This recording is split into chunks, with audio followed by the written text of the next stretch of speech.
현관문이 열리는 순간 저는 숨이 멎는 줄 알았습니다. 아들 준서 옆에 서 있는 그 청년을 보자마자요. 손에 들고 있던 리모컨이 소파 위로 떨어졌습니다. 엄마, 우리 왔어. 준서의 목소리가 들렸지만 제 시선은 그 청년에게서 떨어지지 않았습니다. 이게 누구죠? 초등학교 때 우리 집 거실을 뛰어다니던 그 꼬마가 맞나요? 이모, 안녕하세요. 오랜만에 뵙습니다. 민우였습니다. 키는 제 눈높이를 훌쩍 넘어섰고 어깨는 놀랄 만큼 넓어져 있었습니다. 단정하게 빗은 머리, 깔끔한 이목구비, 그리고 밝게 웃는 얼굴. 어머, 민우 맞구나. 어쩜 이렇게 컸니? 겨우 정신을 차리고 말했습니다. 가슴이 이상하게 두근거렸지만 제 자신도 이유를 알 수 없었죠. 군대 다녀오고 복학했어요. 형이랑 같은 과예요. 민우가 환하게 웃으며 대답했습니다. 그 미소가 왜 이렇게 눈부셔 보이는지 모르겠습니다. 저는 부엌으로 가서 과일을 씻고 음료를 준비했습니다. 손이 미세하게 떨리는 게 느껴졌어요. 냉장고에서 음료수 박스를 꺼내려는데 갑자기 민우가 옆에 서 있었습니다. 제가 들게요, 이모. 괜찮아. 내가 할 수 있어.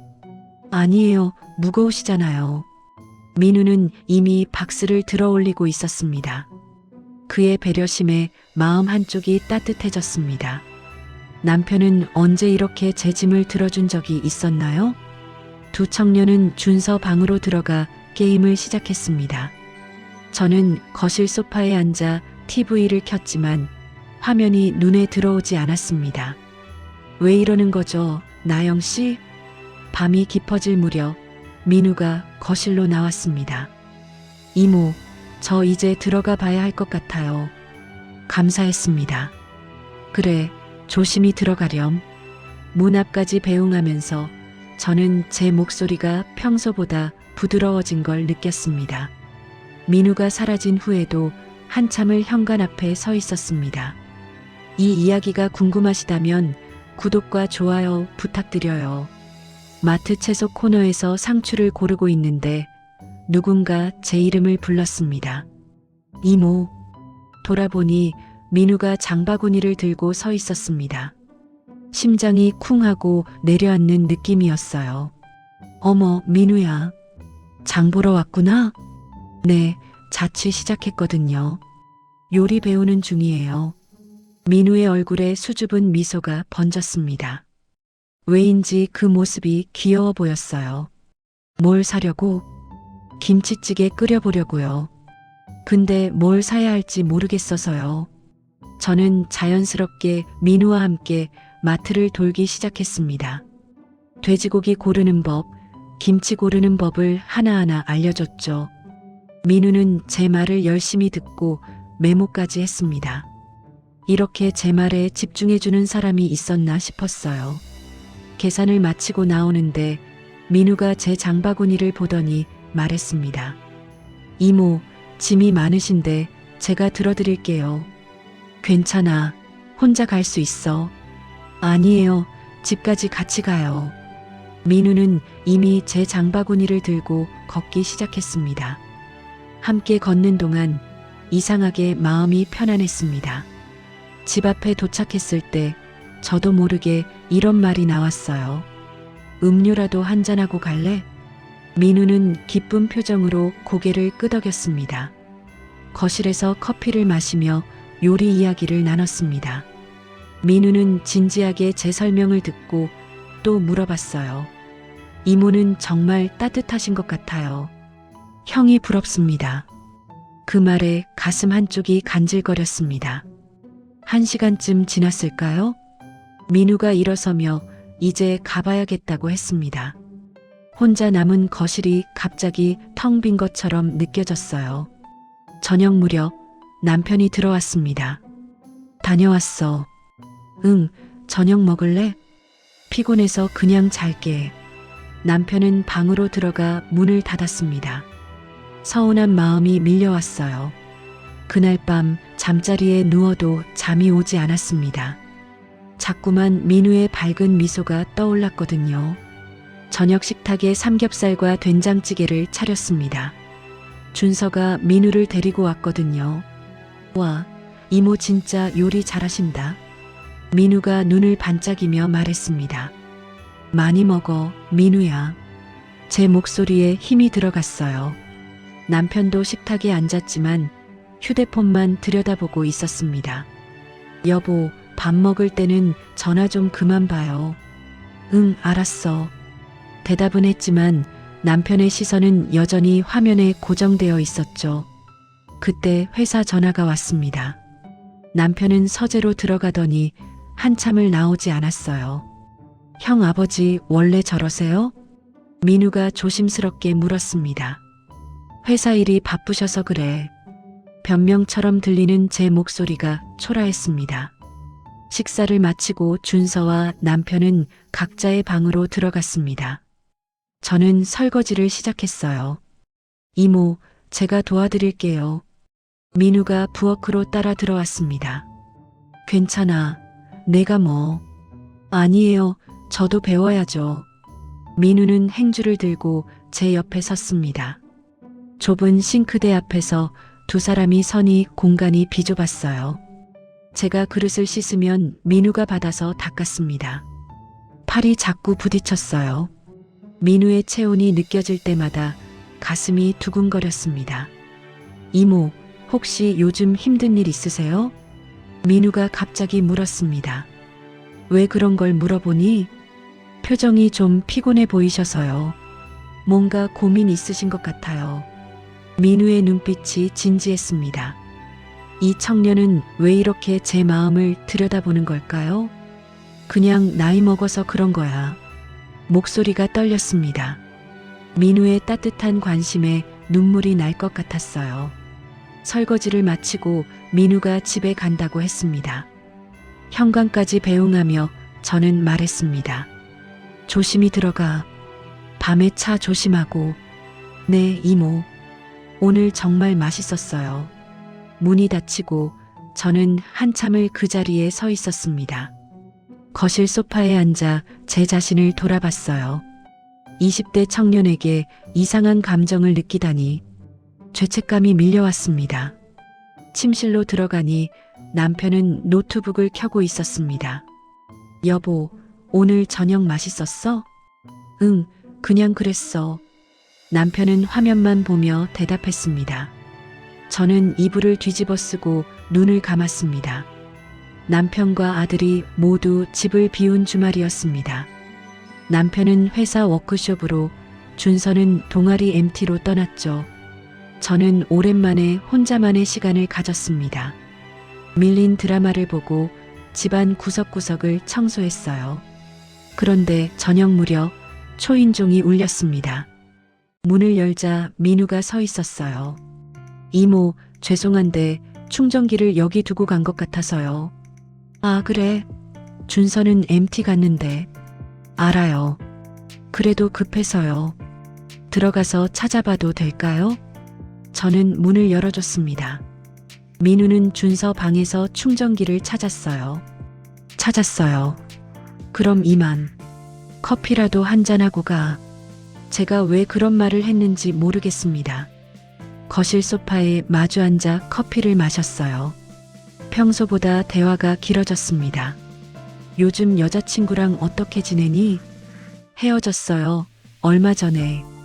민우의 목소리가 낮아졌습니다. 왜? 무슨 일 있었어? 가치관이 안 맞았어요. 전 따뜻하고 이해심 많은 사람을 만나고 싶거든요. 민우가 저를 바라봤습니다. 이모 같은 분이요. 가슴이 세게 뛰기 시작했어요. 민우야, 그런 말하는 거 아니야. 진심이에요. 민우가 제 손을 잡았습니다. 떼어내야 한다는 걸 알았지만 몸이 움직이지 않았어요. 이모도 힘들어 보이실 때마다 안쓰러웠어요. 민우의 목소리가 더 가까워졌습니다. 거리가 좁혀지고 있었어요. 안 돼, 우리. 제 목소리는 떨리고 있었습니다. 머리는 멈추라고 외쳤지만 마음은 다른 곳을 향하고 있었죠. 민우의 눈빛이 흔들렸습니다. 저도 마찬가지였어요. 어느 순간 우리는 서로를 끌어안고 있었습니다. 이성이 무너지는 순간이었어요. 모든 게 느리게 움직이는 것처럼 느껴졌습니다. 제 안에 여자가 깨어나고 있었어요. 20년 동안 잠들어 있던 감정이 폭발했습니다. 옳고 그름, 가족, 책임감. 그 모든 게 순간 사라졌어요. 민우와 저는 넘어서는 안 될 선을 넘었습니다. 그날 밤 저는 돌이킬 수 없는 실수를 저질렀어요. 새벽녘이 되어서야 정신이 들었습니다. 옆에 누워있는 민우를 보며 제 가슴이 얼어붙었어요. 내가 무슨 짓을 한 거지? 새벽 2시 저는 잠에서 깼습니다. 옆에 누워있는 민우의 얼굴이 보였어요. 순간 현실이 무섭게 몰려왔습니다. 제가 무슨 짓을 저지른 거죠? 온몸이 얼어붙는 것 같았어요. 저는 조용히 침대에서 빠져나와 거실로 향했습니다. 소파에 앉아 머리를 감싸쥐었어요. 손이 부들부들 떨렸습니다. 아들의 친구와 20대 청년과 이런 일을. 눈물이 주르르 흘러내렸어요. 민우도 잠에서 깬 모양이었습니다. 거실로 나온 그는 옷을 제대로 챙겨 입고 있었어요. 두 사람은 한참을 말없이 앉아 있었습니다. 이모, 죄송해요. 제가 잘못했어요. 민우가 먼저 입을 열었습니다. 아니야, 내 잘못이 더 커. 나는 어른이잖니. 제 목소리는 쉬어 있었어요. 이 일은 아무도 모르게 해야 해요. 알아, 당연히. 민우는 고개를 떨구고 있었습니다. 새벽 3시쯤 민우가 집을 나갔어요. 현관문이 닫히는 소리가 유난히 크게 들렸습니다. 저는 그 자리에 주저앉았어요. 무릎에 힘이 풀렸거든요. 한숨도 못 잔 채 새벽을 맞이했습니다. 샤워를 하면서 계속 울었어요. 뜨거운 물줄기가 제 죄를 씻어낼 수는 없었습니다. 거울 속 제 얼굴이 낯설었어요. 이 사람이 정말 나일까? 일요일 내내 아무것도 먹을 수 없었습니다. 목구멍으로 음식이 넘어가지 않았어요. 준서에게서 MT 사진이 왔습니다.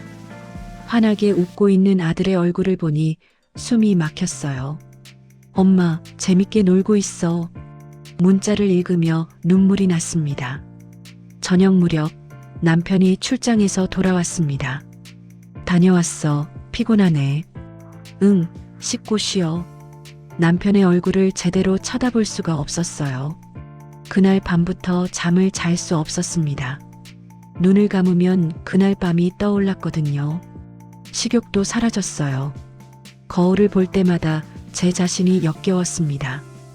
일주일 사이 몸무게가 3kg나 빠졌어요. 남편은 눈치채지 못했지만 옷이 헐렁해진 게 느껴졌습니다. 매일 밤 불면증에 시달렸어요. 베개를 적시며 울다가 새벽을 맞이했습니다. 제 인생에서 가장 긴 일주일이었어요. 일주일이 지났지만 아무것도 나아지지 않았습니다. 밤마다 악몽에 시달렸고 낮에는 멍하니 시간을 보냈어요. 집안일도 손에 잡히지 않았습니다. 설거지를 하다가 그릇을 떨어뜨리기도 했죠. 준서가 MT에서 돌아온 날 저녁 식사를 하다가 준서가 물었습니다. 엄마, 요즘 많이 이상해. 어디 아픈 거 아니야? 아니야, 괜찮아. 제 목소리가 떨렸어요. 얼굴도 많이 빠지고 밥도 잘 안 드시잖아. 준서의 눈빛에 걱정이 가득했습니다. 그 눈을 마주할 수가 없었어요. 남편도 뭔가 이상함을 느낀 모양이었습니다. 여보, 병원 한번 가보는 게 어때? 그냥 피곤해서 그래요. 괜찮아요. 저는 고개를 저었습니다. 병원에 가봤자 제 마음속 병은 치료할 수 없으니까요. 며칠 후 저녁 준서가 거실에서 전화를 걸었습니다. 민우야, 요즘 왜 이래? 그 이름을 듣는 순간 심장이 멎는 줄 알았어요. 아, 바빠? 그래도 너무한 거 아니야? 준서의 목소리가 서운함으로 가득했습니다. 저는 부엌으로 피해 벽에 기댔어요. 온몸이 떨렸습니다. 민우도 괴로워하고 있겠죠. 저처럼 잠 못 이루는 밤을 보내고 있을 거예요. 더 이상은 안 되겠다고 생각했습니다. 이대로 가다간 모든 게 무너질 것 같았어요. 저는 휴대폰을 꺼내 민우에게 문자를 보냈습니다. 내일 오후 동네 카페에서 만나자. 한참을 기다리니 답장이 왔어요. 알겠습니다. 다음 날 오후 카페 구석자리에 앉아 민우를 기다렸습니다. 손에 든 커피잔이 덜덜 떨렸어요. 민우가 들어왔습니다. 그도 많이 수척해져 있었어요. 이모. 민우의 목소리가 떨렸습니다. 앉아. 우리는 한동안 말없이 마주 앉아 있었습니다. 민우야, 그날 일은 없던 일로 하자. 제가 먼저 입을 열었습니다. 우리 각자의 인생으로 돌아가야 해. 민우는 고개를 끄덕였어요. 저도 매일 후회하고 있어요. 형한테 정말 미안해요. 이 일은 평생 비밀로 가져가야 해.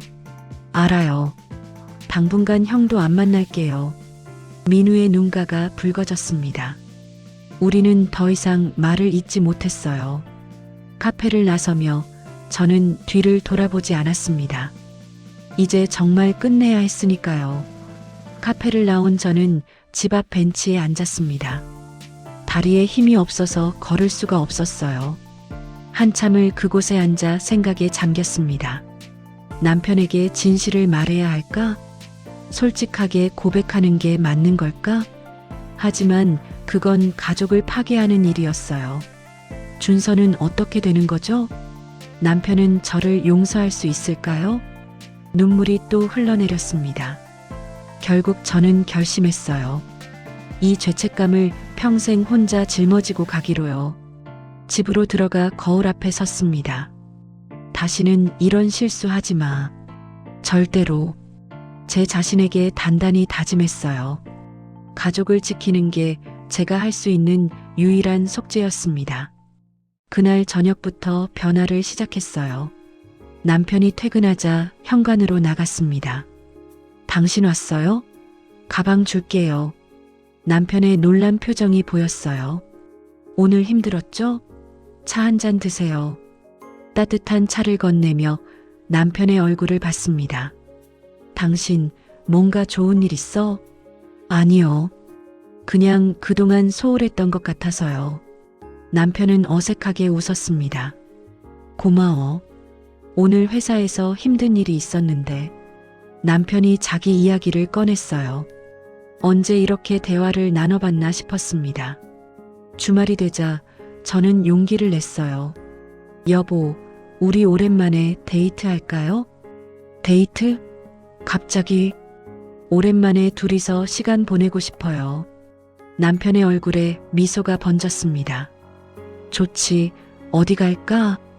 이야기가 마음에 드셨다면 구독 버튼을 눌러주세요. 다음 날 저는 동네 문화센터에 갔습니다. 요가 수업에 등록하기 위해서였어요. 처음 오셨어요? 반가워요. 같은 또래의 여성들이 반갑게 맞아줬습니다. 수업을 마치고 함께 차를 마셨어요. 저도 공허할 때가 있어요. 애들 다 크니까요. 한 분이 말했습니다. 제가 혼자만 이런 게 아니었어요. 집으로 돌아와 서랍에서 일기장을 꺼냈습니다. 오랜만에 펜을 들었어요. 이번 일을 평생 잊지 않겠습니다. 가족을 소중히 여기며 살겠습니다. 글을 쓰며 눈물이 떨어졌습니다. 하지만 이번엔 다른 눈물이었어요. 후회의 눈물이 아닌 다짐의 눈물이었습니다. 저는 일어설 수 있을 거예요. 천천히 하지만 분명하게요. 계절이 바뀌어 봄이 왔습니다. 창밖으로 벚꽃이 피어나는 게 보였어요. 그 사이 저도 많이 변했습니다. 요가 수업을 꾸준히 다니며 건강을 되찾았어요. 얼굴에도 생기가 돌아왔습니다. 문화센터에서 만난 분들과 친해졌고 함께 수다도 떨게 됐죠. 남편도 달라졌습니다. 회사 일을 조금 줄이고 주말엔 꼭 저와 시간을 보냈어요. 어느 토요일 오후 우리는 한강공원으로 나들이를 갔습니다. 손을 잡고 강변을 걷는데 참 오랜만이었어요. 요즘 표정이 많이 밝아졌어. 남편이 말했습니다. 당신 덕분이에요. 제 대답에 남편이 웃었어요. 무슨 좋은 일 있어? 그냥 당신이랑 준서가 있어서 행복해요. 진심이었습니다. 가족이 얼마나 소중한지 뼈저리게 깨달았거든요. 집으로 돌아오는 길에 준서에게서 전화가 왔습니다. 엄마, 오늘 저녁 집에서 먹어도 돼? 그럼 뭐 먹고 싶은데? 엄마 김치찌개요. 준서의 목소리가 밝았어요. 저녁을 준비하며 콧노래가 나왔습니다. 식탁에 둘러앉은 세 식구는 웃으며 이야기를 나눴어요. 엄마, 요즘 요리가 더 맛있어진 것 같아. 준서가 말했습니다. 그래, 엄마가 기분이 좋아서 그런가 봐. 남편이 제 손을 잡아줬어요. 이런 평범한 순간이 얼마나 소중한지 몰랐습니다. 설거지를 하며 창밖을 바라봤어요. 봄 하늘이 참 맑았습니다. 제가 저지른 실수는 평생 제 마음에 남겠죠. 하지만 그것을 교훈 삼아 더 나은 사람이 되겠다고 다짐했어요. 그날 밤 잠자리에 들기 전 일기장을 꺼냈습니다. 서랍 깊숙이 숨겨둔 그 일기장이요. 마지막 페이지를 펴고 한 줄을 적었어요. 가족과 함께하는 오늘이 가장 소중합니다. 일기장을 덮고 다시 서랍 깊은 곳에 넣었습니다. 침대에 누워 옆에서 잠든 남편의 얼굴을 봤어요. 고른 숨소리가 들렸습니다. 고마워요, 당신. 작은 목소리로 속삭였습니다. 눈을 감으며 다짐했어요. 앞으로 남은 인생을 가족과 함께 소중히 살겠다고요. 다시는 흔들리지 않겠다고요. 봄바람이 커튼을 살랑거렸습니다. 제 마음도 그렇게 조금씩 평온을 찾아가고 있었어요.